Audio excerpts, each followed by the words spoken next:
Ganito na ba TV nyo? Yung deband na to blinking lang?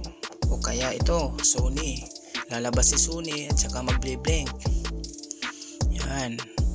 O kaya ito naman hambars lang siya, may mga guhit. Yan. Kung meron kayong ganyan, pagawa nyo na. Ito pa, spot yung screen nya, backlight issue. Kaya naman ito guhit lang siya, walang display. Yan oh. Okay, ito black screen, naka-on na yan oh. Pero walang picture. Kaya naman ito flickering display. Kaya itong deband na to, lalabas si deband tapos ganyan lang siya. Ito naman kalahati lang yung picture niya, madilim.